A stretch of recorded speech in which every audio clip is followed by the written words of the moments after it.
வணக்கம் அன்பு தமிழ் நெஞ்சங்களே.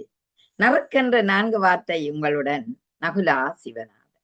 துன்பம் வாழ்க்கைன்ற வண்ணமான ஒரு வடிவத்தில் எங்களுடன் வந்து வந்து மோதக்கூடியது இந்த துன்பம்தான்.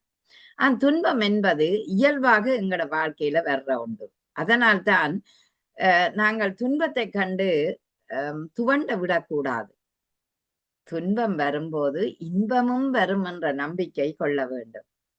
பூக்களை பாருங்கள், ஒரு நாள் பூத்திருக்கும், மாலையில் வாடிவிடும். காலையில் பூத்திருக்கும், மாலையில் வாடிவிடும். இயற்கை நியதிதான். மீண்டும் அடுத்த நாள் துளிக்கும். அதுபோலத்தான் எங்களுக்கு இரவு பகல் போல, இன்பம் துன்பம் போல எங்களுக்கு வருவதும் இந்த துன்பம்தான். அது நிலையானது அல்ல. ஏன் நாங்கள் நிலையானது என்று எண்ணுகிறோம் என்று எண்ணி பாருங்கள். ஏன் துன்பத்தை நிலையானது என்று எண்ணுகிறோம்? உண்மையிலேயே துன்பம் வந்து எங்களுக்கு ஒரு படிப்பினையை தரக்கூடிய ஒன்றாகத்தான் இருக்கின்றது. அதாவது இந்த வாழ்க்கை என்ற ஒரு பகுதியாகவே துன்பம் வந்து போகும். வள்ளுவரும் அதை அழகாக சொல்லுகிறார். அதாவது திருக்குறளில் வாழ்க்கையில் சிரமங்களையும் அதை சமாளிக்கும் நெறிகளையும் எடுத்து சொல்வதை பார்க்கிறோம். பல புலவர்கள் பாடியும் இருக்கின்றார்கள். இப்பொழுது பாருங்கள், எனக்கு முன்னால் சினோ விழுந்து கொண்டு இருக்கிறது. பனி துகள்கள் விழுந்து கொண்டு இருக்கின்றன. 1 மணி நேரத்துக்கு பிறகு அது மீண்டும் சென்றுவிடும். அதாவது இல்லாமலே போய்விடும். மழை வந்து அதை கரைத்து சென்று விடும். அதுபோலத்தான் எங்களோட துன்பத்திலும் எங்களுக்கு ஒரு ஆறுதல் தரக்கூடியவர்கள் இருந்தால், அல்லது எங்களுக்கு நம்பிக்கையோடு எழக்கூடிய பக்குவம் இருந்தால், அவையெல்லாம் ஒரு காற்று அடிச்சிட்டு மீண்டும் காற்று இல்லாத போது துளிக்கிற நாணல் புல் மாதிரி நாங்களும் துளிர்ப்போம். ஆதலால் துன்பத்தை கண்டு நீங்கள் ஒருபோதுமே கவலை கொள்ளாதீர்கள். துன்பம் இருக்கும் இடத்தில் தான் இன்பம் தளிக்கும் என்று இயற்கையே எங்களுக்கு காட்டுகிறது. அதனால நாங்கள் வரும் துன்பத்தை ஏன் வந்தது, என்னத்துக்காக வந்தது என்று முதலில் சிந்திக்க வேண்டும். துன்பம் பல வழிகளில் வரும்.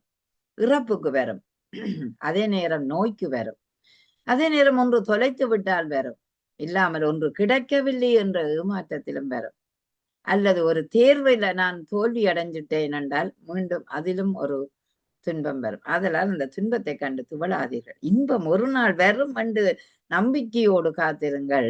அப்பொழுதுதான் உங்களுக்கு மகிழ்ச்சி தாண்டவமாடும். அதாவது துன்பத்தை கண்டு பயப்படுபவன் அல்ல மனிதன். ஆனால் துன்பத்தை கண்டு ஆறுதல் அடைய வேண்டிய தேவை இருக்கின்றது. ஏற்றுக்கொள்ள வேணும் துன்பம். ஏனென்றால் அது தற்காலிக நிலை என்பதை உணர வேண்டும். அதே நேரம் நம்பிக்கைக்குரியவர்களுடன் உங்கள் துன்பத்தை பகிர்ந்து கொண்டு ஒரு ஆறுதலை பெறலாம். ஒவ்வொரு துன்பமும் எங்களுக்கு ஒரு பாடம் போல் தான் இருக்கிறது. ஒவ்வொரு பாடமும் எங்களுக்கு ஒரு படி உயர்வை, ஒரு வெற்றியை தரக்கூடிய ஒன்றாக இருக்கின்றது. சின்ன சின்ன தோல்விகள் அவற்றை வாழ்க்கையில் நல்லவைகளாக மாற்ற வேண்டிய தேவை எங்களுக்கு இருக்கிறது. ஒரு சின்ன சின்ன தோல்விகள் எல்லாம் கண்டு துவண்டு விடாதே.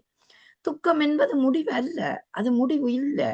ஏனென்றால் அது மாற்றத்தின் ஆரம்பம் என்றதை நாங்கள் எடுத்துக்கொள்ளலாம். துன்பம் ஒரு மாற்றத்தின் ஆரம்பம். எங்களுக்கு ஏதோ ஒன்றை சைகையாக காட்டுகிறது. மீண்டும் நான் வெற்றியை நோக்கி நடைபயில வேண்டும் என்பதை அதை எடுத்து செல்லுகிறது. ஆகவேதான் நாங்கள் பார்க்கும்போது நிரந்தரமானது அல்ல துன்பம் என்றுதான் நாங்கள் சொல்லுகிறோம். நீங்களும் நிரந்தரம் என்று நினைக்காதீர்கள். அதாவது எப்படி நாங்கள் துன்பத்தை பார்க்கிறோம். இன்று எனக்கு ஒரு மாற்றம். என்னுடைய பிறந்த தினத்துக்கு என்னுடைய கணவர் வந்து எனக்கு ஒரு அன்பளிப்பு தரவில்லை என்ற உடனே நாங்கள் துக்கமாகவோ அல்லது சோம்பலாகவோ அல்லது அதை எடுக்கக்கூடாது. மீண்டும் அடுத்த நாள் அது கிடைத்து விடுகிறது.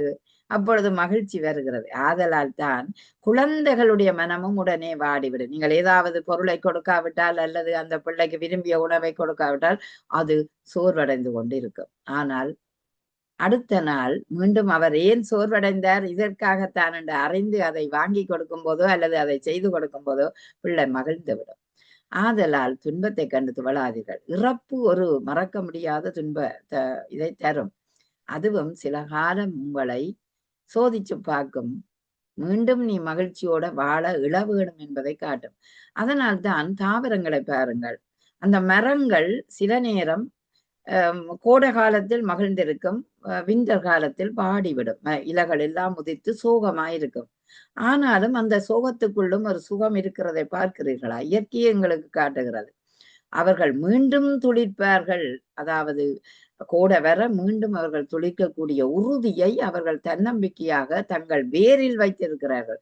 ஆதலால் தான் மனிதனும் துன்பம் வந்ததா ஒற்று நாளும் கவலைப்படாதீர்கள், சந்தோஷமாக இருங்கள். அந்த மகிழ்ச்சியை தேடிக்க நீங்கள் வாழுங்கள். காரணம், ஒரு மணித்துளி உங்களோட மகிழ்ச்சி தான் 1000 ஆண்டு வாழக்கூடிய ஒன்றாக இருக்கும் உங்களுக்கு. ஆகவே கவலை கவலை கவலை என்று தினமும் அழுது கொண்டு துன்பத்தோடு இருந்தீர்கள் என்றால் உங்கள் ஆயுளே குறையும், ஆரோக்கியம் குறையும், நீண்ட நாள் வாழ மாட்டீர்கள். ஆதலால் தான் துன்பத்தை தூர எறிந்து இன்பமான ஒரு சூழலை உங்களுக்குள் வளைத்துக் கொள்ளுங்கள், உங்களுக்குள் வளர்த்துக் கொள்ளுங்கள். அது இறைபக்தியோட, இயற்கைய நேசிப்போட, அன்பான சான்றோர்கள், பெற்றோர்கள், உறவுகளோட இணையும் போது இத்தனைக்குள்ளும் மகிழ்ச்சியை துளிக்க வையுங்கள். ஒரு தளிர் எப்படி துளித்து நிற்குமோ அதுபோல உங்கள் மகிழ்ச்சியும் துளிக்கட்டும். நன்றி, வணக்கம்.